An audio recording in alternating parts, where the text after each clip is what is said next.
Assalamualaikum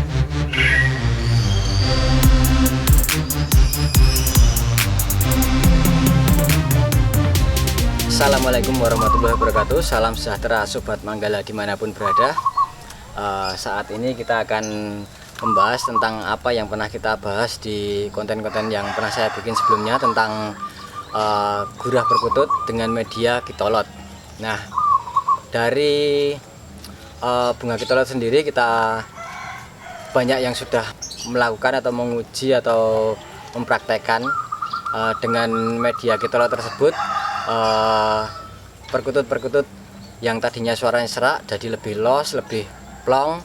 Nah, dari beberapa konten yang tentang gurah yang pernah saya upload di YouTube di Manggala channel ini, tentang gurah perkutut, banyak pertanyaan dari teman-teman tentang seputaran cara penggunaan gurah tersebut. Di antaranya yang dipakai itu bunganya atau daunnya. Itu pertanyaan pertama. Yang kedua, saat apa kita mau bisa melakukan gurah, dan berikutnya berapa waktu sekali kita harus menggurah kembali. Nah, oke. Sebelumnya perlu kita pahami dulu apa fungsi dan manfaat dari kitolot itu sendiri. Nah, jadi kitolot itu berfungsi untuk menggurah atau mengeluarkan lendir-lendir yang ada pada saluran pernafasan dan juga ada yang terdapat di rongga tubuhnya. Itu yang kalau perkutut itu tersebut banyak lendirnya kan suaranya jadi serak atau kurang los, jadi tidak bisa plong. Nah, dengan gurah ini kita berusaha untuk mengeluarkan lendir-lendir yang ada di dalamnya biar suaranya bisa lebih los atau lebih plong. Pada pertanyaan yang pertama tadi, yang akan kita pakai untuk burung perkutut dengan media kitolot itu pada bunganya atau daunnya. Nah, jadi sebenarnya mau memakai bagian bunganya maupun pada memakai daunnya pun tidak masalah, bisa semua bisa dipakai. Tapi kalau untuk saya secara pribadi, saya lebih sering menggunakan dengan bunganya karena selain lebih manjur, karena pada manusia sendiri pun kalau memakai, kita menggurah mata istilahnya, kalau ketika kita radang itu memakai bunganya juga, dan memang dari segi kandungannya itu lebih baik pada bunganya. Tapi kalau seandainya pada saat tidak berbunga pun pakai daunnya juga bisa, tapi yang penting kita memahami tentang yang bisa dipakai yang mana, yang tidak yang mana. Nah, perlu kita pahami. Nah, seperti ini contohnya. Kebetulan di depan rumah saya itu kan banyak pohon kitolot yang tumbuh di pinggir-pinggiran sawah. Kebetulan di rumah saya depannya kan ada sawah. Nah, ini ada pohon kitolot yang bisa kita praktekkan nanti bunga. Jadi ketika kita tadi bertanya yang boleh dipakai bunganya itu bagian mananya, daunnya bagaimana. Nah, bunga yang kita pakai untuk media gurah kitolot itu yang kita pakai bunga yang masih segar, dalam artian masih putih, tidak pucat, tidak layu ya, tidak sudah yang sudah mengering atau sudah layu, tidak bisa kita pakai. Atau yang terlalu muda masih hijau jangan dipakai karena secara kandungannya juga kurang maksimal. Ya, kita pakai yang sudah memutih masih seger, dan kita jangan menggunakan sampai ke ujung tangkainya, di bagian bawah yang menempel di bagian pohonnya, yang menempel di bagian pohonnya jangan kita pakai. Yang kita pakai jadi kita potong di bagian bunganya yang bagian tangkai yang putihnya. Jadi jangan sampai jangan sampai cukup di bagian tangannya kita potong. Yang kita pakai itunya bunga yang masih segar dan masih putih banget. Nah, kalau kita mau memakai daunnya, seandainya pas bunganya kitolot itu tidak berbunga, kita bisa memakai daunnya, tapi yang segar, dalam artian tidak terlalu tua atau yang sudah menguning nggak perlu kita pakai yang lainnya yang masih hijau banget, dan juga tidak terlalu muda banget, biar kandungannya juga maksimal. Nah, tapi kalau saya pribadi, seperti saya bicarakan tadi, saya memakai biasanya pakai bunganya yang untuk menggurah. Nah, nanti kita akan praktekkan. Ini kebetulan ada 2 perkutut yang akan kita praktekkan. Nanti yang sebelah kanan ini akan kita praktekkan dengan bunga kitolotnya, yang kandang hijau akan kita praktekkan dengan daunnya. Nah, sebelum kita praktek, saya akan menjawab untuk pertanyaan yang berikutnya, yaitu tentang kapan saatnya kita harus menggurah perkutut itu sendiri. Nah, ini yang perlu kita pahami. Ketika burung perkutut dalam keadaan staminanya baik, dalam artian suaranya sudah masih los, masih longgar, itu sebenarnya tidak perlu kita gurah, karena secara logika lendirnya juga tidak mestinya masih sedikit. Jadi jangan sampai, jadi ketika masih suaranya masih bagus itu tidak perlu kita gurah, karena kalau kita gurah terus menerus juga akan mengering bagian tenggorokannya. Kalau mengering kan tidak ada, istilahnya tidak ada pelumasnya dengan baik, nanti juga tidak baik juga untuk perkutut itu sendiri. Jadi perlu kita pahami, ketika masih bagus, performa baik, dan juga staminanya baik, juga sebaiknya cukup kita rawat sehari-hari, seperti pakan yang baik, dengan penjemuran, dengan perawatan pada umumnya yang baik tentunya.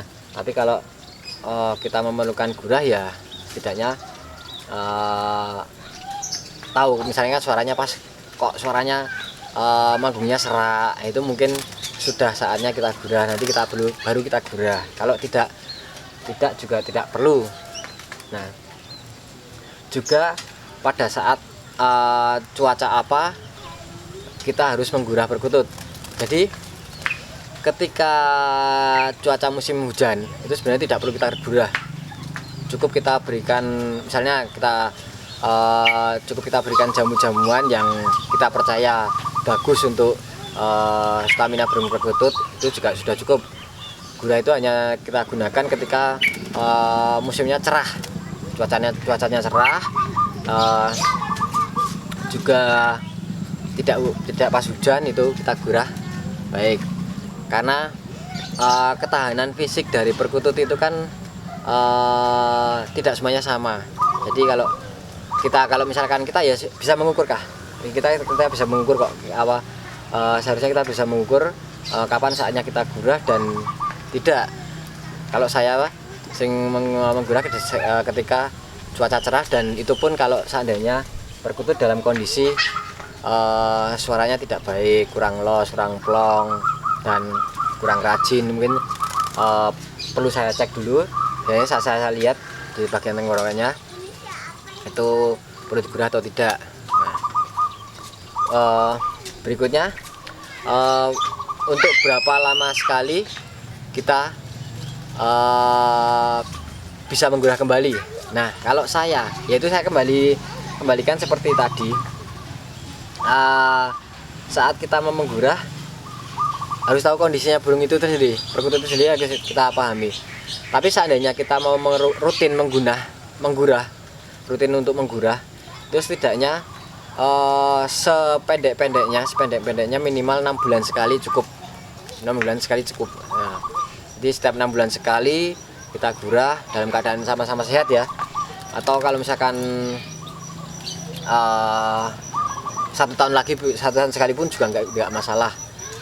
Jadi cukup 6 bulan sekali, setiap 6 bulan sekali digurah, itu juga bagus untuk kita gurah secara rutin ibaratnya. Tapi ya kalau seandainya diperlukan saja, kalau misalkan tidak diperlukan, tidak harus digurah pun nggak masalah.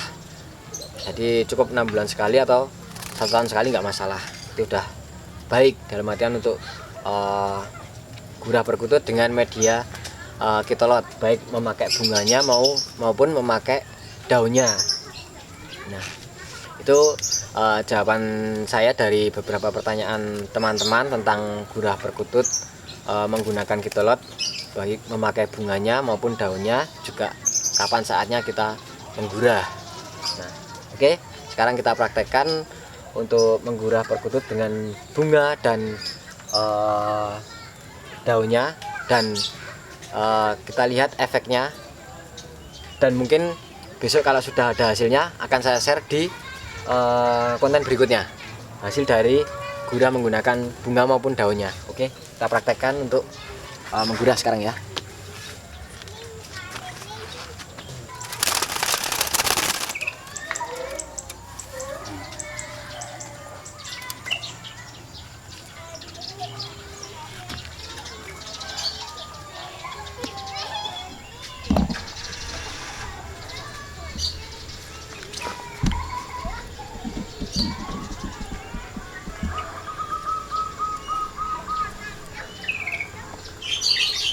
Nah, kita remas-remas dulu.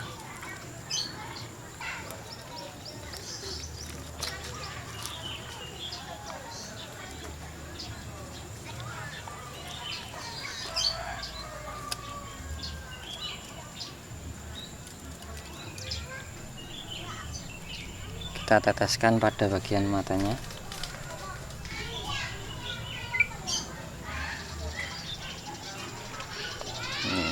Pasti akan pedih sekali seperti ini.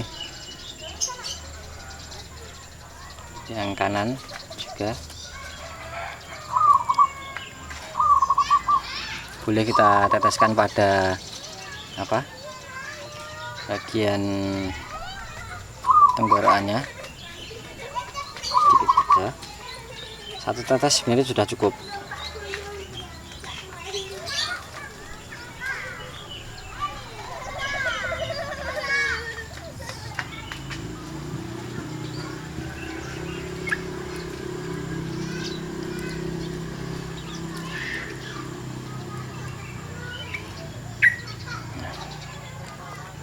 Nih, efeknya seperti ini. Dia akan nanti kalau setelah kita gurah, dia akan memutahkan lendir-lendirnya.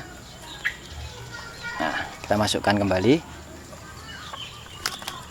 Nah, itu yang yang kita gurah dengan bunga tadi sudah bereaksi, dia sudah mutah-mutah, dan itu akan terus sampai selesai digurah nantinya.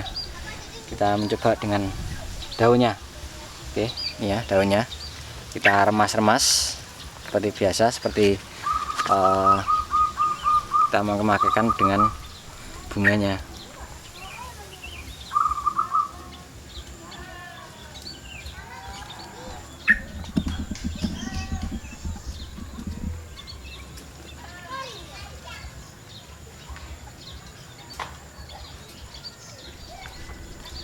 Belum keluar, kita ambil satu lagi.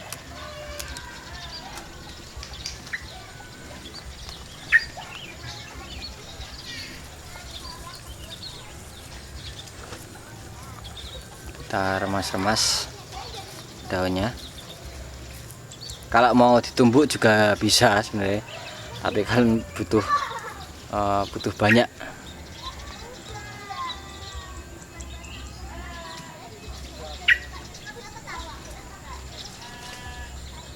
Nah, daunnya cairannya hijau pastinya ya, sesuai dengan warnanya. Jadi kalau dalam kita menggurah perkutut, supaya sebisa mungkin, ya bukan sebisa mungkin, bahkan wajib tangan kita harus bersih, dalam artian tidak terkena cairan kimia apapun, karena akan kita masukkan pada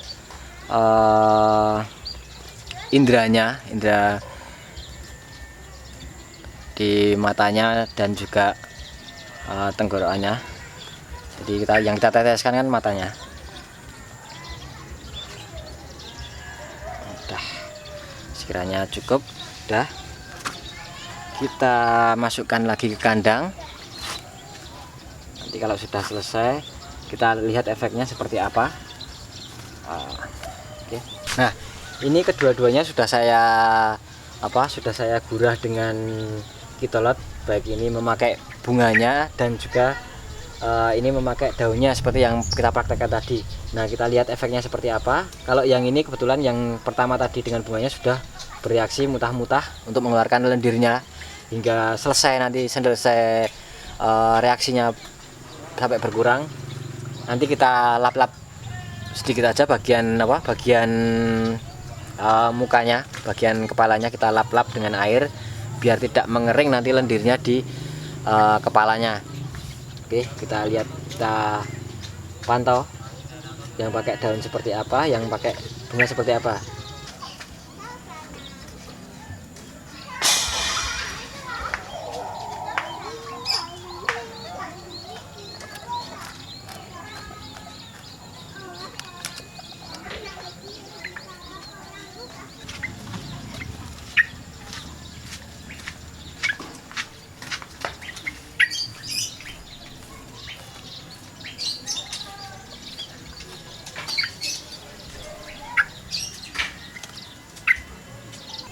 Seperti yang saya sampaikan tadi, sebelum kita melakukan gurah perkutut dengan media kitolot, baik menggunakan bunga maupun daunnya, sebaik-baiknya kita tangan kita dalam keadaan bersih, dalam artian tidak terkena noda, baik itu bekas kita mungkin dari bengkel, kena oli, kena bensin, atau kita habis nyuci dan lain-lain. Nah, kita harus kondisi tangan kita steril, karena tangan kita akan kita gunakan untuk meneteskan saripati dari bunga atau daun kitolot itu sendiri. Jadi kita harus bersih, juga harus kita pahami kondisi burungnya, dalam artian burung tidak kondisi lagi sedang mabung dan tidak sedang sakit parah, dalam artian kondisi sehat dan hanya bersuara serak di bagian lendirnya, juga bagian lendirnya terlalu banyak, itu baru kita gurah. Nah, ini tadi kita sudah kedua-duanya sudah kita gurah dan sudah kita praktekkan, dan ternyata berefek semua, baik bunga maupun daunnya. Jadi berefek mengeluarkan lendirnya. Oke, cukup sekian yang bisa saya sampaikan tentang bunga media gurah dengan bunga kitolot dan maupun dengan daun kitolot. Oke, kurang lebihnya mohon maaf. Saya akhiri, wassalamualaikum warahmatullahi wabarakatuh. Salam sejahtera sobat Manggala dimanapun berada.